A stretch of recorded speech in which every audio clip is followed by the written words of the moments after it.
Meri mo galoe mi jamani mon dum hande inshallah rabbi on bawa ɓurde mi rimdude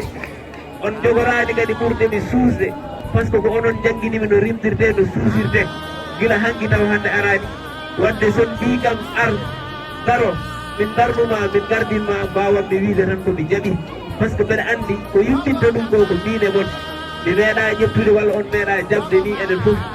goto emen ƴetta ko waynaki heddiɓe ɗum tagi kala ko guesɗen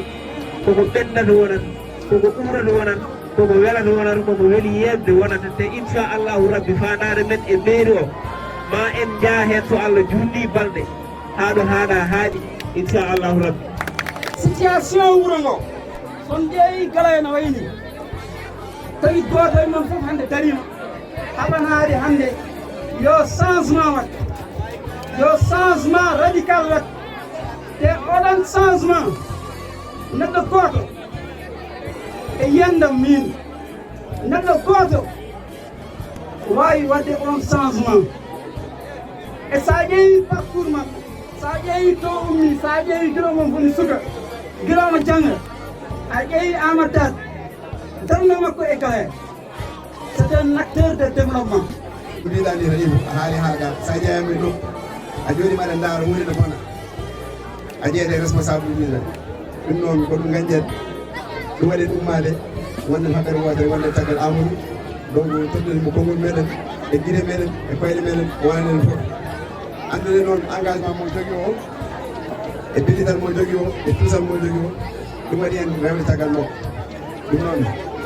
no mbiyanmi ni tan en mbiyani jeyaɗo e wuuro ngo kono mbiɗon ko feeno wuuro ngo amadou noon koye feeno wuuro ngo jeeya jaɓi arde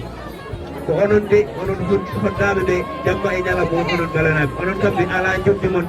mi wawa yobde on ko Allah jooɓi jobdi yo Allah yoɓon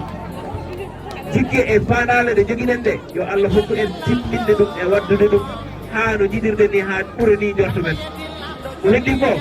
eɗen joguiɗen tan ko yidde ɓerde men ene mawni e wuuro ngo ko jiɗɗen waɗande wuuro ngo ko ene mawni